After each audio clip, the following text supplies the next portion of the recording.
सभी बंधुओं को जय जिनेन्द्र। चिंतामणि पार्श्वनाथ भगवान की जय। परम पूज्य आचार्य गुरु भगवान 108 श्री विशुद्ध सागर जी महाराज जी की जय। परम पूज्य गुरुवर 108 श्री सुप्रभ सागर जी महाराज जी की। परम पूज्य गुरुवर 108 श्री प्रणत सागर जी महाराज की। आप सभी का स्वागत है समीचीन विकल्पों के सम्यक समाधान के इस अनूठे मंच पर, जहां परम पूज्य गुरुवर 108 श्री सुप्रभ सागर जी के माध्यम से आगम के परिप्रेक्ष्य में आपके विकल्पों का समाधान प्राप्त होता है। आपका कैसा भी विकल्प हो, सामाजिक, आर्थिक, राजनीतिक, सभी के समाधान आगम के परिप्रेक्ष्य में मिलते हैं। ध्यान दीजिएगा। तेरी कृपा हो जिस पर, पहुंचता है वो अपने घर। मिटते विकल्प सारे, खत्म होता है सफर। जागती है चेतना, सत्य आता है नजर। विकल्प और सत्य, जब तक विकल्प है तब तक सत्य का साक्षात्कार होना कठिन है। अतः अपने विकल्पों को आप परम पूज्य गुरुदेव 108 श्री सुप्रभ सागर जी महाराज के चरणों में प्रेषित कर दें। वहाँ से आपके विकल्पों का समीचीन समाधान आपको प्राप्त होगा, जो आपको संतुष्टि प्रदान करेगा, आपको शांति प्रदान करेगा। अतः अपने विकल्प परम पूज्य गुरुवर के चरणों में प्रेषित करें। और आज के विकल्पों के समाधान के लिए मैं परम पूज्य गुरुवर 108 श्री प्रणत सागर जी महाराज से अनुरोध करता हूं कि वे कार्यक्रम को गति प्रदान करें। परम पूज्य गुरुवर 108 श्री प्रणत सागर जी महाराज।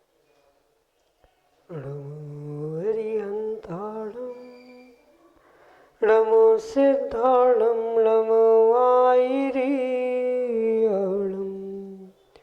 नमो अजायणं नमो लोये सवसाहुणं।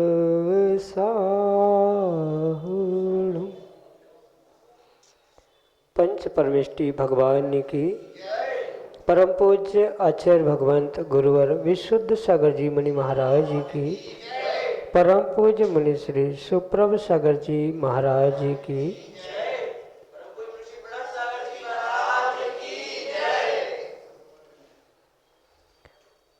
जैसा कि हम सभी को विदित है कि यह वर्ष परम पूज्य आचार्य भगवंत गुरुवर विशुद्ध सागर जी महाराज का स्वर्णिम जन्म जयंती वर्ष चल रहा है।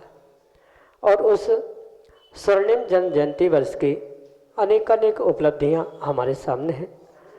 उन अनेक उपलब्धियों में से ही एक अनूठी उपलब्धि समीचीन विकल्पों का सम्यक समाधान, जो कि हम सभी प्रतिदिन परम पूज्य आचार्य भगवंत गुरुवर विशुद्ध सागर जी महाराज के मंगल सुभाषित से, उन्हीं के सुयोग से परम पूज्य मुनि श्री सुप्रभ सागर जी महाराज के मुखारविंद से प्राप्त कर रहे हैं।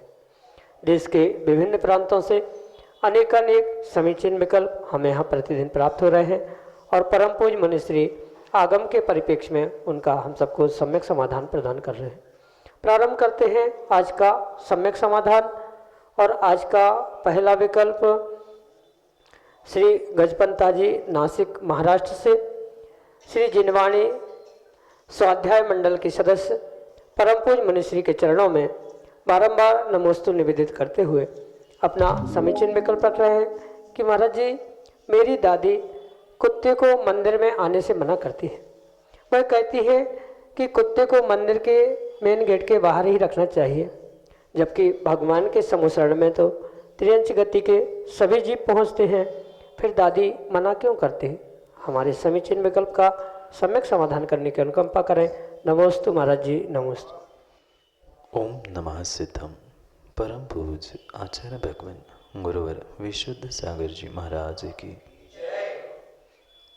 परम पूज्य मुनि श्री सुप्रभ सागर जी महाराज जी की,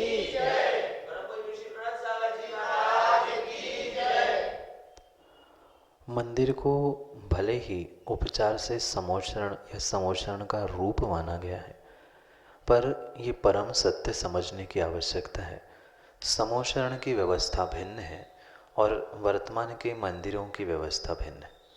समोशरण में जो तीर्थंकर भगवान विराजमान होते हैं वह बहुत ऊपर, यानी जो 8वीं भूमि में 12 सभाएं लगती है, जहाँ तिर्यंच का भी कोटा होता है, उससे भी कई ऊपर जो 3 कटनियाँ हैं और उन 3 कटनियों के ऊपर कमल, कमल फिर सिंहासन और सिंहासन पर भी अधर रूप से वह तीर्थंकर भगवान विराजमान होते। क्योंकि वह उस समोशरण का और भगवान का अतिशय हुआ करता है कि 3 गति के जीव वहाँ पर पहुँच जाते हैं धर्म देशना दिव्य ध्वनि सुनने के लिए। पर ये जो वर्तमान के मंदिर आदि बनाए जाते हैं, ये परिपूर्ण रूप से एक मात्र प्रतीकात्मक रूप से उनकी रचना की जाती है, जहाँ शुद्धि अशुद्धि का ध्यान रखना बहुत आवश्यक हुआ करता। समोशरण में भले ही तिर्यंच प्राणी अपने कोटे में पहुंचकर धर्म देशना सुनते हैं, पर वहाँ ये पक्का है कि वे भव्य होते हैं, तभी वहाँ पहुंचकर वह दिव्य देशना सुनते। आज जो कुत्ता श्वान आदि मंदिर के अंदर पहुंच रहा है, माना कि आज उसको समय पे रोका नहीं गया, कल वह आकर उसको वह स्थान अच्छा लगा और वही बैठकर वो अभक्ष वस्तुओं को मंदिर में ले आने लग गया, या वही बैठकर वह 1 नंबर 2 नंबर गंदगी करने लग गया, तो मंदिर की पवित्रता परिपूर्ण रूप से नष्ट हो जाएगी, मंदिर अशुद्ध हो जाएगा उस उनके मल के निमित्त से या मुख में ले आए हुए मांस आदि अभक्ष साधनों के निमित्त से। इसलिए वहाँ समोशरण में जो तिर्यंच पहुँचते हैं वे नियम से उस सभा में पहुँचने वाले होने से भव्य ही होते हैं, और उनकी परिणति तत्क्षण वहाँ वैसी होती नहीं है। इस कारण से वहाँ मात्र श्वान ही नहीं अपितु शेर आदि भी जीव वहाँ पहुँचते। साथ में ये भी आपने सुना होगा, पढ़ा होगा कि जो तिर्यंच वहाँ पहुँचते हैं वे आपस के परस्पर वैर को भूल कर पहुँचते, यानी वहीं पर सर्प नेवला दोनों होते हैं, वहीं पर वह शेर भी होता है, हिरण भी होता है। सभी तिर्यंच वहाँ होने पर भी वह एक दूसरे को मारने को, काट खाने को, ऐसे कोई भी हिंसा के भाव उनके भीतर उस समय पे नहीं होते। पर वर्तमान में आपने देखा होगा कि कोई श्वान है, अगर उसको हमने एक बार आने की छूट दे दी तो वो रोज आएगा, और पता नहीं वहाँ उसे एक दिन चूहा मिल गया तो वो चूहा पे खाने के लिए झपट पड़ेगा, तो रोज पुनः वहाँ आता रहेगा। तो ये पंचम काल का दोष भी है और वह साक्षात समोशरण का अतिशय होता है, जहाँ परस्पर विरोध होने पर भी जीव एक साथ बैठने की शक्ति रखता है। ये समोशरण और तीर्थंकर भगवान का अतिशय है। वैसा अतिशय वर्तमान में मात्र भगवान की प्रतिमा मंदिर आदि जी में शेष नहीं है। इस कारण से वह योग्य ही कार्य आपकी दादी माँ करती है कि जिसका जैसा जहाँ तक स्थान है उसको उतने ही स्थान तक सीमित रखना बहुत आवश्यक है। भले ही वर्तमान में जो सोले की चप्पल आदि बनकर मंदिर में पहन के आना, अंदर तक पहन जाना, ये बहुत सारी गलत प्रथाएं प्रारंभ हुई है, पर जिसका जहाँ स्थान है, ऐसा कहते हैं जूते चप्पल का स्थान मंदिर के बाहर है तो उसे वही छोड़ा जाएगा। ऐसे ही त्रियंच का जो स्थान नियत है उनको वही छोड़ा जाएगा। भले ही समोशरण में त्रियंच धर्म सभा में उन अपने कोठे में बैठते जरूर है, पर वे कभी भगवान के चरण स्पर्श करने के लिए गंधकुटी तक या अपना निर्धारित स्थान छोड़कर कहीं भी अन्य यत्र तत्र भ्रमण नहीं करते। ये भी बात ध्यान रखने योग्य। ऐसे ही उनका स्थान वर्तमान काल की अपेक्षा से मंदिर के गेट के बाहर तक सीमित है, तो वहाँ तक आने में उनके कोई दोष नहीं है। अंदर आने से बहुत सारी अव्यवस्था भी बनेगी, अशुद्धि भी होगी, और वर्तमान में उतना तीर्थंकर भगवान साक्षात भी नहीं है और इस कारण से उनके अतिशय भी प्रकट नहीं होते। इस कारण से व्यवस्था व्यवस्थित है, उनकी सीमा में ही उनको रहने देना चाहिए। अगर मंदिर की पवित्रता निर्मलता बनाए रखनी है तो यही आपके लिए सम्यक समाधान। नीलेश जैन सहजपुर मध्य प्रदेश से परम पूज्य मनीश्री के चरणों में बारंबार नमोस्तु निवेदित करते हुए अपना समीचीन विकल्प रख रहे हैं कि महाराज जी, लोग घर घर मंदिर जी से गंधोदक ले जाते हैं, क्या घर में गंधोदक ले जाना चाहिए? क्या उसकी पवित्रता में कमी नहीं आती? वह गंधोदक अपवित्र नहीं हो जाता क्या? हमारे समीचीन विकल्प का सम्यक समाधान करने की अनुकंपा करें। नमोस्तु महाराज जी, नमोस्तु। ये बात समझने योग्य है कि जो भगवान की प्रतिमा है, उस तीन लोक के नाथ के प्रतिमा के निमित्त से जो भी जल उनके शरीर से स्पर्शित होता है वह अपने आप में गंधोदक के संज्ञा को प्राप्त होता है। जो स्वयं में ही पवित्र है उसकी अपवित्रता कैसे संभव? अगर हम ऐसा सर्वथा मान लेंगे कि किसी अन्यत्र स्थान पर, घर में, दुकान में या मंदिर के बाहर गंधोदक ले जाने से वह अपवित्र हो रहा है, तो वह सीधी सीधी भगवान और भगवान के उस गंधोदक की अभिनय है। क्योंकि तीन लोक के नाथ है, जब वे यत्र तत्र विहार करते हुए पहुँचने पर सर्वत्र सुभिक्ष हो जाता है। भले ही साक्षात तीर्थंकर वर्तमान में नहीं है, तीर्थंकर भगवान का अभिषेक भी नहीं होता, पर उसके प्रतीकात्मक रूप से जो प्रतिमा आदि विराजमान की जाती है, उस प्रतिमा का गंधोदक स्वयं में ही इतना पवित्र है कि कहीं ऐसे दुकान, मंदिर, घर आदि स्थानों पर ले जाने से वह अपवित्र होने वाला नहीं। पर ये बात भी अवश्य समझने योग्य है कि जो डिब्बी आदि में गंधोदक लिया जा रहा है, लेके घर पहुंचाया जा रहा है, सबको दिया जाता है, उसके साथ साथ एक बहुत बड़ा विवेक भी प्राप्त करने की आवश्यकता है कि कहाँ पर किस प्रकार से गंधोदक दिया जा रहा है। माना कि वह गंधोदक लेने देने में तो दोष नहीं है, पर देते समय अगर जमीन पर गिर रहा है, उस पर किसी का पैर पड़ रहा है, या उसको जब हम उस डिब्बी को बाद में धोकर उसे नाली में बहा रहे हैं, वहाँ तो गंधोदक का भी नहीं होगा, ये करने में तो दोष है। पर अगर विधि पूर्वक उतनी ही मात्रा में, जितनी मात्रा में गंधोदक की आवश्यकता है, उतनी मात्रा में अगर हम गंधोदक घर में ले जा रहे हैं, सबको गंधोदक दे रहे हैं, और कोई व्यक्ति माना कि मंदिर नहीं पहुंच पा रहा है, असहाय है, असमर्थ है, तो उसको घर बैठे अगर हम गंधोदक उपलब्ध करा रहे हैं तो ये पुण्य का ही कार्य है। इसमें किंचित भी विकल्प करने की आवश्यकता नहीं है।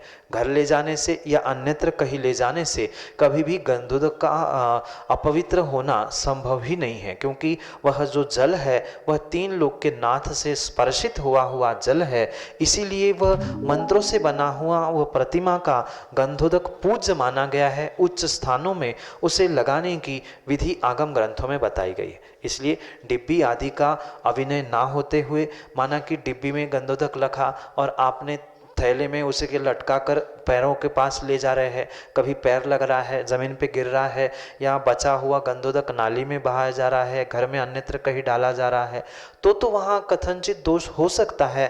पर अगर विधि पूर्वक, उसकी मर्यादा पूर्वक उसका प्रयोग किया जा रहा है, असमर्थ असहाय लोगों को घर तक गंधोदक देने का सौभाग्य प्राप्त किया जा रहा है, तो उसमें किंचित भी दोष नहीं है। वह पुण्यवर्धन का ही काम है, पर मर्यादा और उसकी व्यवस्थित व्यवस्था सुव्यवस्थित हो, इसका ध्यान रखना परम आवश्यक है। यही आपके लिए सम्यक समझ।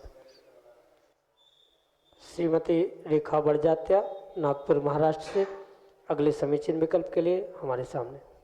नमस्ते गुरुदेव।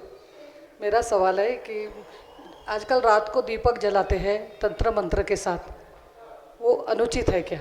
और भक्तांबर अपने को कब कब करना चाहिए? दिन रात का वो आप मुझे बताइए। नमस्ते गुरुदेव।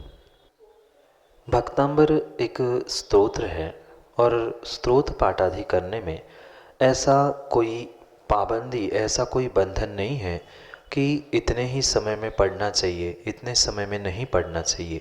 ऐसा स्तोत्र पाठ आदि में कहीं भी बंधन नहीं होता। अगर वो कोई सूत्र ग्रंथ है या कोई आगम के अनुयोगों के अनुसार कुछ गाथा श्लोक आदि में वर्णन है, तो उसको सामायिक के काल में, प्रोषोद काल में, रात्रि के समय में आदि आदि उसका बंधन, उसके दोष तो बताए गए हैं। पर भक्तांबर अपने आप में एक स्तुति है, और भगवान की स्तुति करने के लिए कोई समय का निर्धारण नहीं होता। हम अपने अनुकूलता के हिसाब से द्रव्य शुद्धि के साथ, ये अवश्य ध्यान रखना होगा कि द्रव्य शुद्धि के साथ, यानी कि कोई अगर पलंग पे बैठे बैठे, गद्दे पल्ली पर बैठे बैठे भक्तांबर पढ़ रहा है, सुन रहा है, वहाँ तो दोष है। पर शुद्धि के साथ, द्रव्य शुद्धि के साथ, क्षेत्र शुद्धि के साथ अगर जीव रात में भी पढ़ रहा है, भले ही 12 बजे भी रात में क्यों ना पढ़ रहा हो, उसमें किंचित भी दोष नहीं है। पर यह भी बात अवश्य समझने योग्य होगी कि अगर किसी किसी सिद्धि के लिए, तंत्र मंत्र आदि के लिए इनका प्रयोग करके विभिन्न प्रकार की सिद्धियों को करते हुए पैसे कमाना या दूसरे को डराना धमकाना या अपना एक वर्चस्व बनाने के लिए जो कार्य किया जा रहा है वह आगम के परिप्रेक्ष्य में अनुकूल नहीं है, अनुचित है। इसलिए पहली तो बात यह समझनी होगी कि वह स्तोत्र पाठ स्तुति भक्ति होने से उसका समय का निर्धारण नहीं है, पर यह बात भी समझनी होगी कि उसकी सिद्धि अपने आत्मा के कल्याण के लिए स्वयं के लिए तो संभव हो सकती है, पर दूसरों के लिए दिखाने के लिए या अन्य किसी प्रयोजन के लिए कर रहे हैं तो वह उसका प्रयोजन वास्तव में सिद्ध नहीं हो सकता। इसलिए कई स्थानों पर जो दीपक जलाकर शाम के समय में किया जा रहा है, उस स्थानों पर ये प्रारंभ में अच्छा तो अवश्य लगता है, पर उसका ध्यान भी रखना चाहिए कि 2 घंटे वह दीपक जल रहा है और माना कि उसमें कीड़े आके गिर रहे हैं, कितना उसमें हिंसा आदि हो रही है। हाँ, करने में दोष नहीं है, पर उतनी व्यवस्था बनाई जाए कि जब तक हमारा भक्तांबर चल रहा है तब तक वह दीपक जलते रहे, बाद में अपने आप वो व्यवस्थित हो जाएंगे, बढ़ जाएंगे तो दोष नहीं। पर ऐसा कई स्थानों पे देखा जाता है कि 8 बजे से लेकर 12 बजे तक वो दीपक जल रहे हैं, तब तक कीड़े आ गए, तो वो तो दोष लगेगा ही लगेगा। जितना हमने भक्ति पाठ करते हुए पुण्य का अर्जन नहीं किया है, उससे कई अधिक वहाँ 3 लोक के नाथ के सामने हमने पाप का अर्जन किया। आगम में आचार्य भगवंतों ने शाम के समय में भगवान की पूजा अर्चा करते समय दीपक आदि का वर्णन अवश्य किया है, पर वहाँ आचार्य भगवंत विवेक को सबसे पहले स्थान देते। जितनी आरती करनी है, जितना हमारा प्रयोजन है, उतना ही उसमें घी या ईंधन होना चाहिए। जब तक हम सामने हैं 10 मिनट 15 मिनट, इससे ज़्यादा कोई भक्ति नहीं करता। भक्तांबर के 48 काव्यों के द्वारा 48 दीपक भी चढ़ाए जा रहे हैं, उसमें भी ऐसी वास्तव में कोई आगम में विधि नहीं है, पर सम्यक्त में उसके हानि नहीं होने से ऐसी क्रिया करने में दोष भी नहीं। पर क्रिया करते समय विवेक के साथ करेंगे। पूरा होते होते वह दीपक अपने आप बढ़ जाए तो बढ़ाने की भी आवश्यकता नहीं होगी, कीड़े मरने की भी कोई गुंजाइश नहीं होगी। हमने अपना पुण्यवर्धन का काम भी कर लिया, दोष से भी बच गए, भक्तांबर का पाठ भी हो गया, वह दीपक भी जल गए, सब कार्य हो गया। पर सब कार्यों के साथ विवेक परम आवश्यक है। अन्य किसी दिखावे के लिए, तामझाम के लिए अगर किया जा रहा है तो वहाँ जीवों की अगर हिंसा प्रचुर मात्रा में हो रही है तो पुण्य के बदले में हमने पाप ही प्राप्त किया। इसलिए विवेक के साथ कार्य करना आवश्यक है। आत्मा की सिद्धि के लिए ये भगवान की पूजा पाठ स्तोत्र स्तुति आदि लिखी गई है, वही सबसे बड़ी सिद्धि, वही सबसे बड़ी रिद्धि है उसको प्राप्त करने के लिए। क्योंकि मानतुंग स्वामी ने मात्र ये नहीं लिखते समय भी ये नहीं सोचा था कि दिन है कि रात है, वे तो 48 ताले भीतर थे, उन्होंने भीतर सृजन किया और अपने आप ताले खुलते गए। ऐसी रिद्धि सिद्धि जिस मंत्र स्तोत्र के साथ होती है उसको मात्र पढ़ने से, पूरी विशुद्धि से, द्रव्य भाव क्षेत्र आदि शुद्धि और परिणामों की विशुद्धि के साथ पढ़ने से स्वयमेव सिद्धि रिद्धि होती है, अलग से करने की आवश्यकता नहीं है। यही आपके लिए सम्यक समाधान। अमृतसर जैन जो नारदेव मध्य प्रदेश से अगले समीचीन में कल के लिए हमारे सामने। नमोस्तु महाराज श्री, नमोस्तु महाराज श्री। महाराज जी, मेरा ये प्रश्न है कि क्या हम पुरुषार्थ करके वो चीज़ भी पा सकते हैं अपने जीवन में जो हमें पुण्य से ना मिली हो?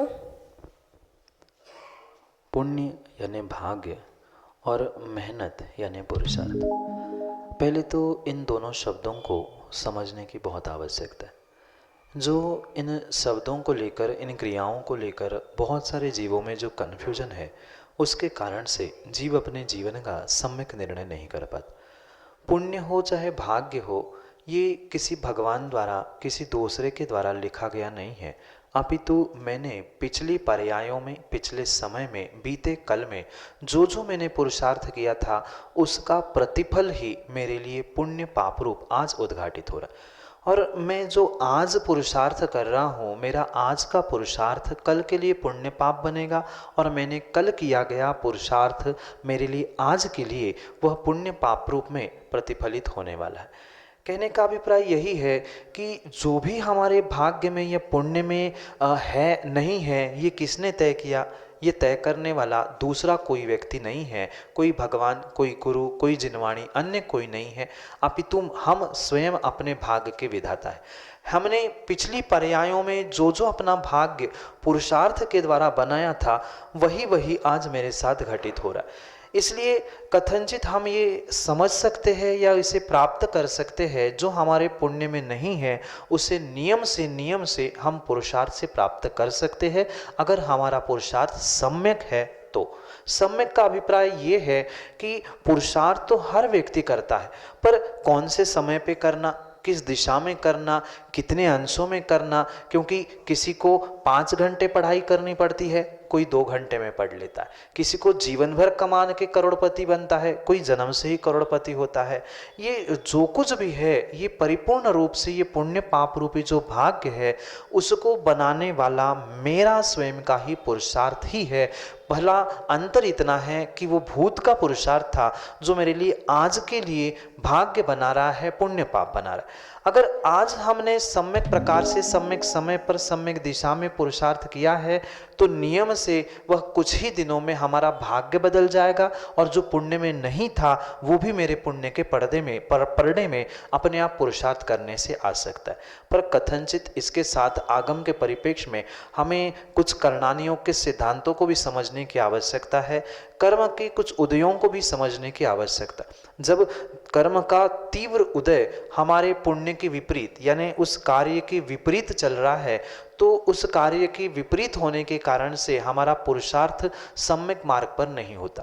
जैसे जिसके तीव्र ज्ञानावरणी कर्म का उदय है, जिससे पढ़ाई में मन नहीं लगता है, कोई पास नहीं हो पाता है, कोई दिन भर पढ़ता है पास नहीं होता और कोई 2 घंटे पढ़ के पास होता है, तो उसके तीव्र पुण्य का जो उदय चल रहा है वह पुण्य का पाप का उदय उस पुरुषार्थ के लिए सहयोगी बनता है, क्योंकि पुरुषार्थ करने के लिए भी पुण्य चाहिए और पुण्य से ही पुरुषार्थ भी होता है और पुरुषार्थ से ही पुण्य होता है। जैसे एक सिक्का है, एक ही सिक्के के 2 पहलू है, ऐसे ही जीवन के 2 पहलू है, भाग्य पुण्य पाप और दूसरा है पुरुषार्थ। पुरुषार्थ से भाग्य बनेगा और भाग्य से ही जीव पुरुषार्थ करेगा। कथनचित दोनों एक दूसरे पर डिपेंडेंट है, एक दूसरे के लिए पूरक है। अगर भाग्य साथ में है तो सम्यक पुरुषार्थ समय पे होगा, और पुरुषार्थ हम सम्यक कर रहे हैं तो आने वाले समय में हमारा भाग्य भी सही होता जाएगा। इसलिए एक सामान्य व्यक्ति को सतत पुरुषार्थ करते रहना चाहिए, क्योंकि हमें बोध नहीं है कि हमारा पुरुषार्थ कब फलीभूत होगा। इसलिए सतत भावना भाते हुए सम्यक पुरुषार्थ करते रहेंगे तो ये पक्का है आज नहीं तो कल नियम से दिन बदलेंगे, और जिस दिन नियम हमारे दिन बदलेंगे हमारा भाग्य बदल जाएगा। अपने आप वही मेरा पुरुषार्थ मुझे भाग्य को देने वाला होने से भाग्य में पुण्य में नहीं हुई प्राप्त लिखी हुई वस्तु यानी जो मेरे पुण्य में नहीं है, नहीं मिलने वाली है, मैं पुरुषार्थ करके कथनचित प्राप्त कर सकता हूँ।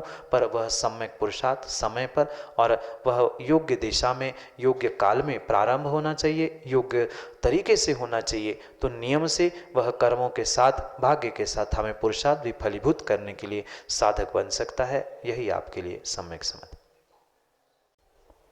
अगले समीचीन विकल्प के लिए शशांक जैन सारणी मध्य प्रदेश से हमारे सामने। मुनिश्री के चरणों में नमोस्तु नमोस्तु नमोस्तु। भगवान, मेरा प्रश्न ये है कि मैं जहाँ जॉब करता हूँ वहाँ पे मंदिर की व्यवस्था नहीं है, तो मैं ये चाहता हूँ कि मेरे बालक बालिकाओं को मैं किस तरह संस्कारित करूँ कि वो मोक्ष मार्ग की ओर बढ़ सके। नमोस्तु भगवान। वास्तव में अगर आने वाली पीढ़ी को संस्कारित करना है तो कहीं ना कहीं देव शास्त्र गुरु का आयतन होना, कहीं ना कहीं उनका सानिध्य प्राप्त होना परम आवश्यक है। क्योंकि आप कितने ही आने वाली पीढ़ी को संतानों को समझाने का प्रयास कर लेना, पर वह परोक्ष रूप से समझ तो सकता है पर मानेगा तभी जब आप कुछ करके दिखाओगे। क्योंकि अगर वहाँ मंदिर आदि की व्यवस्था नहीं है और आप मात्र कहते रहना कि हमारे भगवान ऐसे होते हैं, हमारे गुरु ऐसे होते हैं, प्रतिमा ऐसी होती है, तो वह कल्पनाओं में जीता रहेगा। और वास्तविकता में अगर उसने कभी मंदिर के गुरु के दर्शन किए हैं तो उसके वैसे भाव अवश्य ही होंगे। अगर वहाँ वास्तव में समाज है और समाज की अनुकूलता है तो समाज के अनुरूप कहीं ना कहीं छोटे रूप में भले ही चैत्यालय आदि की व्यवस्था बने तो बहुत उत्कृष्ट बात है। और वह भी संभव नहीं है तो हम उन्हें महीने 2 महीने में, हफ्ते भर में पास में जहाँ मंदिर है वहाँ ले जाना, वहाँ उनके साथ बैठ के पूजा करना, पास में कोई गुरु आ जाए तो उनके दर्शन करने के लिए उनको ले जाना, आहारदान आदि क्या होता है, कैसे होता है, स्वयं करके दिखाना। क्योंकि ये सीधी सी बात है, जो आने वाली संतान होती है या पीढ़ी होती है वह मात्र समझाने से नहीं समझती, अपितु दिखाने से समझती। आप जितने अच्छी तरीके से उस मोक्ष मार्ग पर चलने वाले गुरुओं की, माताजियों की, पिछी कमंडलधारियों की सेवा करोगे, उनकी विहार, आहार, निहार आदि के व्यवस्थाओं में संलग्न होंगे, आपके आने वाली संतान भी उससे प्रेरित होते हुए, प्रेरणा प्राप्त करते हुए यही भावना भाएगी कि देखो पिताजी, मेरे पिताजी इतनी व्यवस्था कर रहे, तो मुझे भी समर्पण से काम करना होगा। तो ये श्रेष्ठ कार्य तभी संभव है जब मंदिर, देवशास्त्र, गुरु भले ही हमारे यहाँ नहीं हो, पर हम हफ्ते में, महीने में, 2 महीने में जब जब हमें समय मिले तो उनके सानिध्य सन्निधि को प्राप्त करने का पुरुषार्थ करें। क्योंकि जितना उनके सन्निधि सानिध्य में वो सीखेगा, संस्कारित होगा, उतना परोक्ष रूप से नहीं हो सकता। घर में माँ उन बच्चों को पाठशाला के कुछ पाठ पढ़ाते, भक्तांबर के पाठ पढ़ाते, या हफ्ते भर में भले ही हम मंदिर भी नहीं पहुंच पाए, जिस दिन आपकी जॉब की छुट्टी होती है उस दिन सब मिलके सामूहिक पूजन कर ले। तो अभी तो उम्र छोटी अवस्था है, तो ऐसी अवस्थाओं से आप उनको प्रेरणा देते हुए नरक के दुखों को प्राप्त क्यों किया, क्योंकि मोक्ष मार्ग पे नहीं चले, मोक्ष मार्ग पे चलने से क्या फ़ायदे होते हैं, हमें कैसा सुख मिल सकता है, आदि आदि अगर उन कथानकों के द्वारा, पुराणों के द्वारा, सामूहिक स्वाध्याय के द्वारा अगर घर परिवार में ही बैठकर आप ये निर्णय करो, चर्चा करो, तो नियम से वह बच्चे संस्कारित होकर आने वाले भविष्य में उनका पुण्य होगा, तो वह मोक्ष मार्ग पर भी चलेंगे। यही आपके लिए सम्यक समझना। अगले समीचीन विकल्प के लिए हमारे सामने हैं डॉक्टर सतीश जैन, जो नारदेव मध्य प्रदेश से, जिन्हें इस सिद्ध चक्र महामंडल विधान में श्रीपाल मैना संजय बनने का सौभाग्य प्राप्त हुआ अपने समीचीन विकल्प के साथ। धर्म के जाज्वल्यम प्रकाशितम स्वसवेद प्रतिभा से अलंकृत मानव रूप के अनेक स्फुलिंगों से मंडित तपो नदी के परम पावन चरणार विंदों में कर्म मल को नष्ट करने हेतु अनंत अनंत बार वंदन करता हूँ, अनंत बार वंदन करता हूँ दोनों मुनि द्वयों के। मेरा प्रश्न पूजन के आयामों से संबंधित है। गुरुवर, मैं अभिषेक के पूर्व प्रतिक्रमण करता हूँ, उपरांत मंत्र स्नान, पश्चात व्रत स्नान करता हूँ। ओम ह्रीम ह्रम शिव नमः अनुप्रतम गुरुव्रतम शिक्षा व्रत चतुष्टयम। यहाँ मेरी गाड़ी अटक जाती है क्योंकि ये जो चतुष्टय पूरे नहीं पाते, अति संभाग, सूक्ष्म सांप्राय, अनर्धन व्रत, बाकी ये अनुव्रत, पंचगम और शिक्षा व्रत, ये गुण व्रत, ये पूरे हो जाते हैं। तो इसके निदान के लिए मुझे क्या करना चाहिए, इसकी उपादेय तब पूर्ण हो जाए तो। डॉक्टर सतीश जी, ये आप बहुत अच्छा कार्य करते हो, जो प्रतिदिन प्रतिक्रमण, पाठ, भगवान की पूजा, अभिषेक, ये एक श्रावक के लिए सर्वोत्कृष्ट कार्य है। क्योंकि श्रावक की पहचान ही इन कार्यों से हुआ करती है, इसके अभाव में श्रावक ही नहीं होता। इसलिए इस बात को हम अवश्य समझें कि जहाँ तक हमारी पहुँच है वहाँ तक तो हम उन पहुँच को प्राप्त करने का या उन क्रियाओं को करते रहने का सतत पुरुषार्थ करना होगा। जैसे कि आप कह रहे हैं कि पूजा पाठ के समय प्रतिक्रमण में भी आप उन 5 पापों का त्याग करते हुए, सभी व्यसनों का या बहिरंग रूप से सभी का त्याग करते हुए अपने आराध्य की पूजा में भी लीन होते हैं। अपने जाप पाठ मंत्रों के द्वारा व्रतों की आराधना या उसकी भावना के साथ अपने आप को, अपनी आत्मा को भावित करने का पुरुषार्थ करते। एक श्रावक के लिए अपने ढलते उम्र में ये कार्य अवश्य ही करना चाहिए। उत्कृष्ट बात तो यही है कि हम उन 5 अणुव्रत, गुणव्रत, शिक्षा व्रत आदि सबको प्राप्त करें। पर माना कि उन 12 व्रतों को ग्रहण करने की शक्ति सामर्थ्य हमारे पास नहीं है, उतनी अनुकूलता नहीं है, तो जितनी अनुकूलता हमारी बन रही है उतनी अनुकूलता के अनुसार हम उस कार्यों में प्रवृत्त हो। अगर माना कि हम मात्र 5 अणुव्रत ग्रहण कर पा रहे हैं तो आजीवन उन 5 अणुव्रतों को ग्रहण कर ले।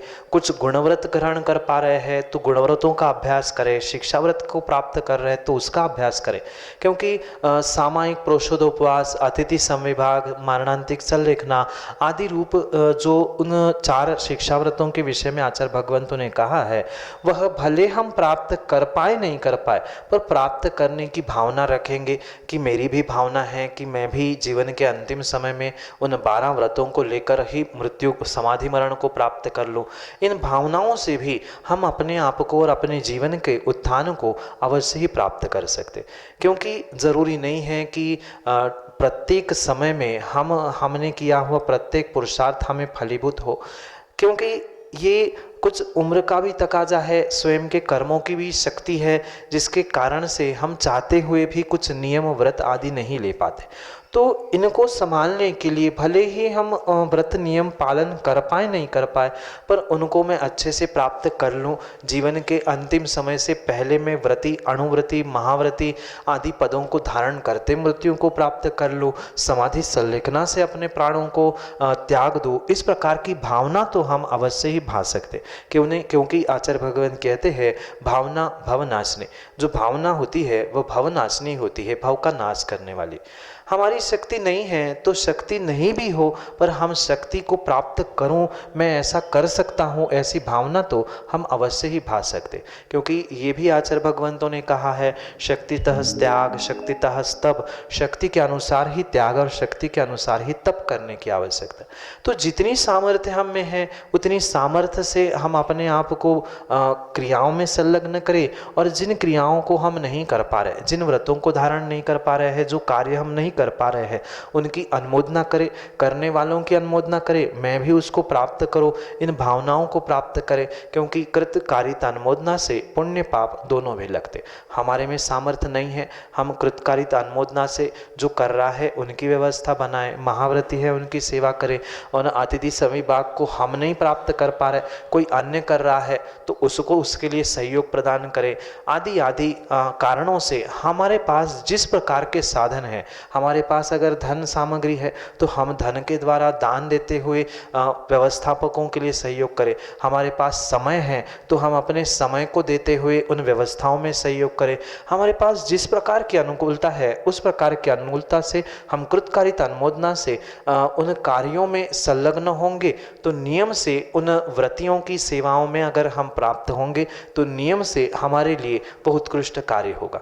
क्योंकि आचार्य भगवंत भी साता वेदिनी के उदय के लिए कहते हैं, अगर ढलती उम्र में हमने दया करुणा के साथ दूसरे जीवों पर व्रति अनुकंपा या सामान्य भूत अनुकंपा, इन पर अनुकंपा दया करने से साता वेदिनी का आश्रय होगा, और साता से हमें सुख मिलेगा। सुख होगा तो हमारे शरीर की सामर्थ्य बढ़ेगी, हम भी आने वाले समय में उन व्रतों को, नियमों को पालन कर सकते हैं।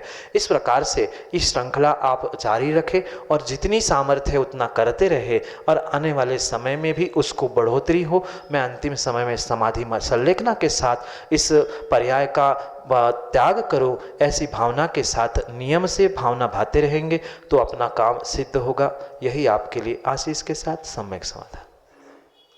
बंधुओं, अभी आप सुन रहे थे समीचीन विकल्पों का सम्यक समाधान, और निसंदेह रूप से आपको अपने विकल्पों का समीचीन समाधान प्राप्त हुआ होगा, श्रेष्ठ समाधान प्राप्त हुआ होगा, और निश्चित रूप से जो अन्य लोग सुन रहे थे उनके मन में एक विकल्पों की एक लहर उत्पन्न हुई होगी, और हमें देश के विभिन्न प्रांतों से भी विकल्प प्राप्त हो रहे हैं। यदि आपके मन में भी कोई विकल्प, कोई शंका आपके मन में उत्पन्न होती है, चाहे वो सामाजिक स्तर पे हो, आर्थिक स्तर पे हो, धार्मिक स्तर पे हो, आप परम पूज्य गुरुवर के चरणों में अपने विकल्पों को प्रेषित कर दें।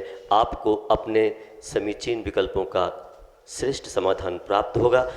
इसके लिए आप हमें ऑडियो मैसेज एवं टेक्स्ट मैसेज कर सकते हैं। उसके लिए हमारे नंबर नोट करें 8707548811। साथ ही आप ईमेल भी कर सकते हैं। हाँ, ईमेल भी कर सकते हैं। इसके लिए ईमेल आईडी samyak.samadhan@gmail.com। बंधुओं, हमारा यह प्रोग्राम यूट्यूब पे सुप्रभ वाच के माध्यम से आप 5:13 पर प्रतिदिन देख सकते हैं। इसे सब्सक्राइब करें, इसे लाइक करें। साथ ही आज के इस समीचीन विकल्पों के सम्यक समाधान की श्रृंखला को आज हम यहाँ विराम देते हैं।